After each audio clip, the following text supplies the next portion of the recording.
Pada laga pertama Liga Futsal Profesional pekan ke-8 menyajikan pertandingan antara Sadakata FC melawan Black Steel FC di Giga Arena Kota Metro, Lampung.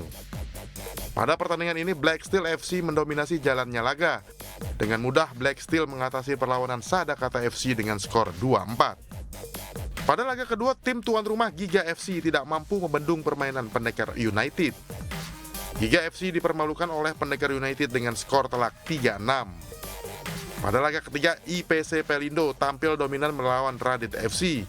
Tampil terus menekan sepanjang laga, IPC Pelindo mampu menjinakkan Radit FC dengan skor 3-1. Pada laga penutup, Favage FC mempercundangi Kancil WHW dengan skor 4-0. Favage mampu menang dengan mudah tanpa menemui kendala berarti. Dari Kota Metro Lampung, Joko Sugiono, iNews melaporkan. Dua warga negara asal Rusia dan Australia dideportasi oleh kantor imigrasi Denpasar, Bali. Deportasi dilakukan setelah kedua WNA tersebut tersangkut kasus narkoba dan menyalahi izin tinggal selama di Bali. Hi sir, how are you today? JDA dan SS, dua warga negara Australia dan Rusia ini terpaksa dideportasi oleh kantor imigrasi Denpasar, Bali. Pemulangan dua warga negara asing ini setelah imigrasi Denpasar mengendus penyalahgunaan izin tinggal yang dilakukan oleh WNA asal Rusia selama berada di Bali.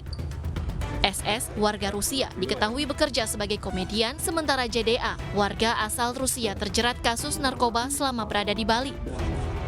Komedian asal Rusia ditangkap setelah videonya tersebar di media sosial.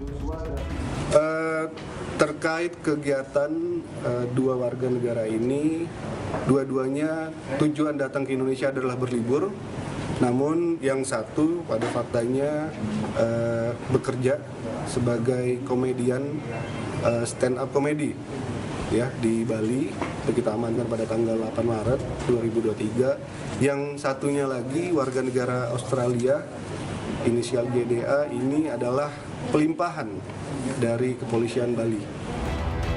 Pemulangan dua warga negara asing ini dilakukan merujuk pada pasal 75 ayat 1 Undang-Undang Nomor 6 Tahun 2011 tentang keimigrasian dan ditangkal masuk Indonesia selama 6 bulan dan dapat diperpanjang. Dari Denpasar, Bali, Indira Ari, iNews melaporkan.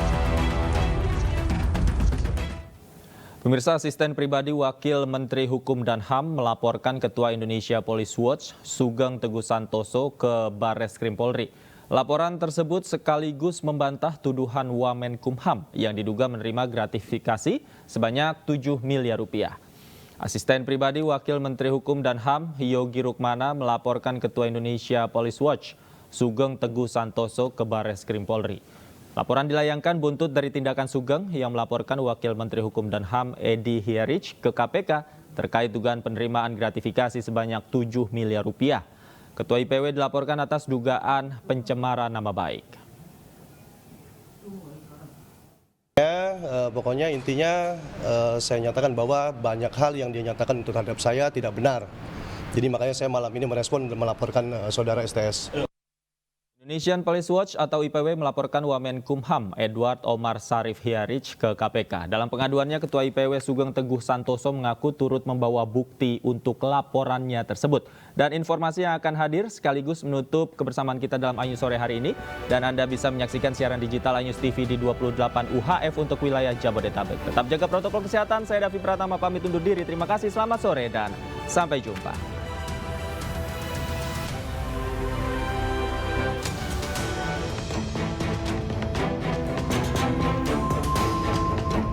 Dalam pelaporan yang dilakukan oleh Ketua Indonesia Police Watch atau IPW, Sugeng Teguh Santoso mengaku turut membawa 4 bukti transfer dana untuk memperkuat laporannya.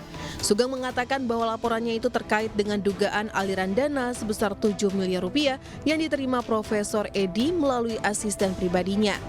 Selain bukti transfer, IPW juga mengaku turut melampirkan bukti percakapan dalam laporannya. Jadi ini terkait adanya aliran dana sekitar 7 miliar ya, yang diterima melalui 2 orang yang diakui oleh lihatnya ke depan, Bang. OSH tersebut sebagai asprinya ya.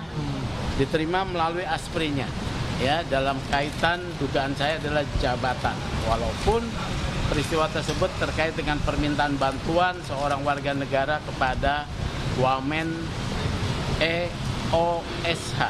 Ya, dia katakan itu ada aliran dana 7M. Ya, ini terkait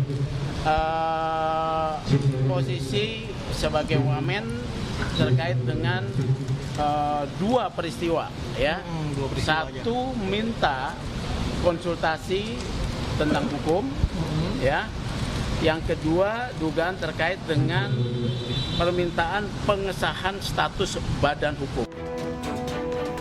IPW berharap KPK bisa segera menindaklanjuti laporan yang telah diserahkan agar menjadi terang benderang. Tim Liputan iNews melaporkan.